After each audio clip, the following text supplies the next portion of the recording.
तो जब भी हम म्यूजिक प्रोडक्शन की बात करते हैं तो हर कोई बात कर रहा है ऑडियो इक्विपमेंट्स के बारे में, loud speaker, microphones, computer, software, mixers. पर आपके एक्चुअल स्किल्स का क्या? जो सच है वो ये है कि ये सारी चीज़ें होने के बावजूद भी अगर आप अपने स्किल्स पे काम नहीं करेंगे तो शायद आपकी म्यूज़िक प्रोडक्शन की जर्नी थोड़ी सी डिफ़िकल्ट हो सकती है। इस वीडियो में मैं आपको बता रहा हूँ कुछ चीज़ें जो आप अपनी ज़िंदगी में इनकॉर्पोरेट कर सकते हैं एज अ म्यूज़िक प्रोड्यूसर, जो आपको एक अच्छा म्यूज़िक प्रोड्यूसर बनने में आगे मदद कर सकती है। आगे बने रहिएगा।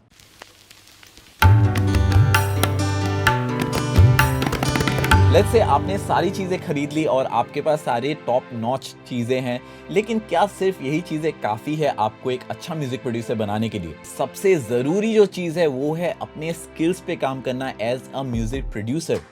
ऑब्वियसली आप शायद थोड़े बहुत मिडी नोट्स इधर उधर ड्रॉ कर लेंगे, थोड़े बहुत ड्रम लूप्स आप फिगर आउट कर लेंगे, ग्रूव्स थोड़े से फिगर आउट कर लेंगे, लेकिन उन कैची मेलोडीज़ के बारे में अगर आप सोचें, अगर उन कैची रिदमिक पैटर्न्स के बारे में सोचें, तो वो शायद बहुत डिफिकल्ट हो सकता है अगर आप अपने स्किल्स पे काम ना करें तो। नमस्ते दोस्तों, मेरा नाम है शुभराज ड्रीम आर्ट रिकॉर्ड से और आज आप देख रहे हैं मेरा वीडियो जहाँ पे मैं आपको बता रहा हूँ कुछ चीज़ें जो आप इनकॉर्पोरेट कर सकते हैं अपनी ज़िंदगी में, एक हिस्सा उनको बना सकते हैं एज अ म्यूज़िक प्रोड्यूसर, जिससे आपको आपकी म्यूज़िक प्रोडक्शन की जर्नी थोड़ी सी आसान हो जाए और आप अच्छा काम करने लगे, अच्छा म्यूज़िक प्रोड्यूस करने लगे। क्या आपने सोचा है कि जो गाने थे 70s 80s के वो इतने कैची क्यों थे?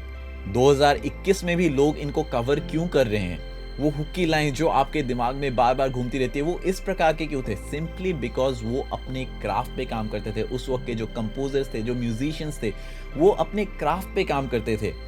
एक्सेप्ट अपने टेक्नोलॉजी को जानना, उसको पहचानना, उसके साथ काम करने के अलावा भी वो एक्चुअल जो क्राफ्ट है यानी कि म्यूजिक मेकिंग, उस पे काम करते थे। और जो सच बात है वो ये है कि ये एक वन डे अफेयर नहीं है। आप आज सुबह उठ के आप नहीं कह सकते कि मैं सबसे बेस्ट प्रोड्यूसर हूं इस दुनिया का। मोजार्ट, बीथोवन, पंडित रविशंकर, पंडित जसराज, इनको वक्त लगा था बनने में। ऑब्वियसली मैं आपको कोई क्विक टिप नहीं बताने वाला हूं जहां पे आप ये चीजें करेंगे और आप तुरंत म्यूजिक प्रोड्यूसर बन जाएंगे एक बहुत अच्छे लेवल पे।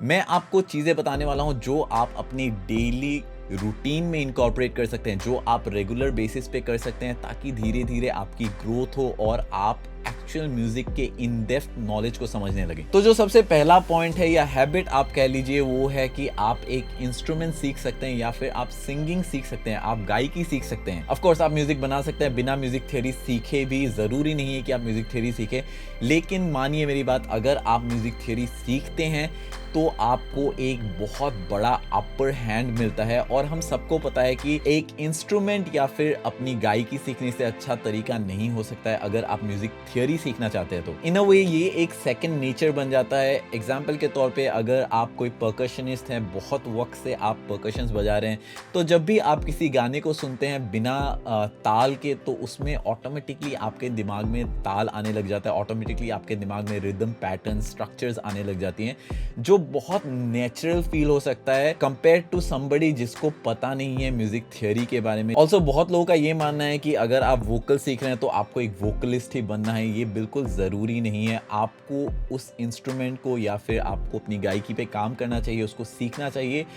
टू इम्प्रूव योर ओवरऑल म्यूजिशियनशिप, क्योंकि आप एक अच्छा म्यूजिशियन बन सकते हैं इन चीज़ों को सीखते हुए। और बाद में ये सारी म्यूजिशियनशिप, ये जो कारीगरी आप सीख रहे हैं, इनको आप डाल सकते हैं अपने म्यूजिक प्रोडक्शन में। ये बात आपको नहीं सोचना चाहिए कि अगर आप गिटार सीख रहे हैं तो आप सिर्फ एक गिटारिस्ट ही बनेंगे।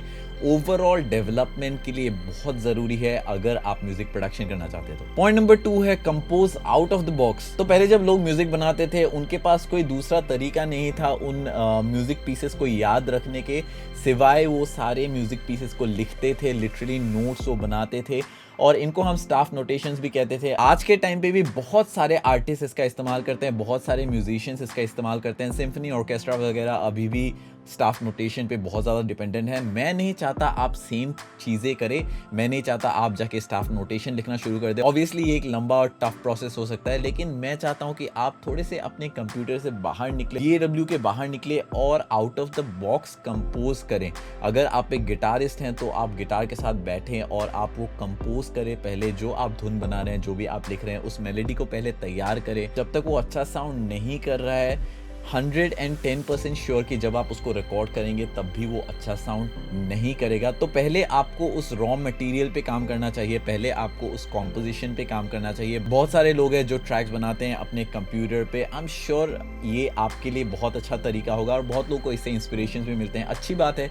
लेकिन मैं चाहता हूँ इवन दो आप उस पर एक ट्रैक बना रहे हैं अपने कंप्यूटर के इस्तेमाल से, आप फुल्ली डिजिटल एक ट्रैक बना रहे हैं, थोड़ा सा उसे वक्त दीजिए उसके ऊपर। अगर आप वोकल्स कर रहे हैं या फिर अगर आप कोई इंस्ट्रूमेंट कर रहे हैं, थोड़ा सा वक्त दीजिए उसको, समझिए ट्रैक को, उसके ऊपर कैसी मेलोडीज अच्छी साउंड करेंगी, इनको तैयार कीजिए और फिर जाके उसके ऊपर रिकॉर्ड कीजिए। और ये ज़रूरी नहीं है कि आप सिर्फ एक गिटार का इस्तेमाल करें या फिर कोई इंस्ट्रूमेंट का इस्तेमाल करें। जिस तरीके से हम रियाज करते हैं, जब आप एक तानपुरा का इस्तेमाल कर सकते हैं, आप एक की लेके उसके ऊपर आप पूरी कॉम्पोजिशन कर सकते हैं। और आपको जब लगे कि ये स्ट्रक्चर तैयार है, ये कॉम्पोजिशन अच्छा साउंड कर रहा है अपने में ही, तब जाके आपको रिकॉर्डिंग करना चाहिए। और बेसिकली जो माइंडसेट है कि हम चीज़ें प्रोडक्शन में इंप्रूव कर लेंगे, हम चीज़ें जब लेयर करेंगे, जब इंस्ट्रूमेंट्स के साथ हम जब अलग अलग चीज़ें ऐड करेंगे, तो ये कंसेप्ट मेरे हिसाब से गलत है, क्योंकि इस तरीके से आपको नहीं सोचना चाहिए। अगर आपका बेसिक कॉम्पोजिशन जब एक गिटार या फिर तानपुरा के साथ आपका गाना अच्छा साउंड नहीं कर रहा है, तो definitely with production it's not going to sound good, ये अच्छा साउंड नहीं करने वाला है। तीसरा पॉइंट है, आपको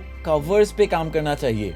आपने सही सुना मुझे, आपको दूसरे किसी के बनाए हुए गाने को दोबारा बनाना चाहिए। तो मैंने बहुत सारे प्रोड्यूसर्स को देखा है जो कहते हैं कि हम शुरुआत से ओरिजिनल मटेरियल पे काम कर रहे हैं, अच्छी बात है, लेकिन आपको कवर्स बेशक एक बार अपनी ज़िंदगी में ट्राई करना चाहिए। अगर मैं आपकी जगह होता तो मैं एटलीस्ट एक हफ्ते में एक कवर ज़रूर बनाता, और ज़रूरी नहीं है कि मैं इसको पब्लिश करूं, मैं ये सेल्फ डेवलपमेंट के लिए बनाता। और जिस बात का आपको ध्यान रखना है वो ये है कि आप अपने इंटरप्रिटेशंस मत कीजिए, अपने तरीके से कवर्स मत कीजिए।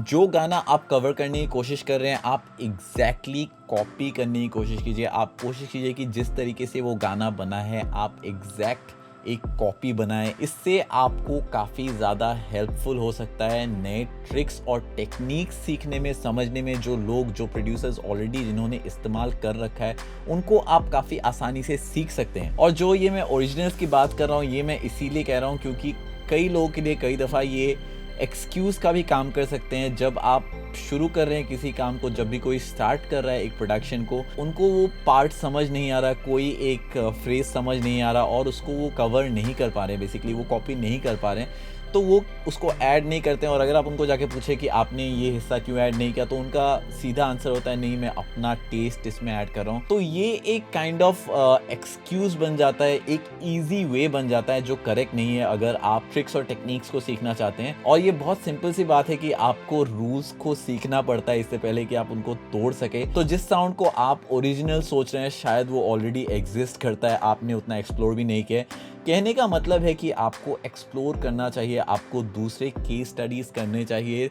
इससे पहले कि आप अपने क्राफ्ट पे अपने स्टाइल को प्रेजेंट कर सकें। तो ये जो चीज़ें हैं, ये बहुत छोटी चीज़ें हैं, लेकिन अगर आप इन चीज़ों को अपनी ज़िंदगी में एज अ हैबिट बना सकें, इनको इनकॉर्पोरेट कर सकें, एक नए इंस्ट्रूमेंट का या फिर एक इंस्ट्रूमेंट जो आप सीख रहे हैं उसका रियाज आप रोज़ कर सकें, आप compositions out of the box कर सकें, या फिर अगर आप कवर्स बना सकें रेगुलर बेसिस पे अपने क्राफ्ट के लिए, ना कि किसी को प्रेजेंट करने के लिए, तो डेफिनेटली आप एज अ प्रोड्यूसर बहुत जल्दी ग्रो हो सकते हैं। होपफुली आपको इस वीडियो से कुछ सीखने को मिला। अगर आपको ये वीडियो पसंद आए या फिर थोड़ा कुछ सीखने को मिला, प्लीज़ जाए मेरे चैनल को सब्सक्राइब करें, उस बेल के आइकन को दबाना मत भूलिएगा।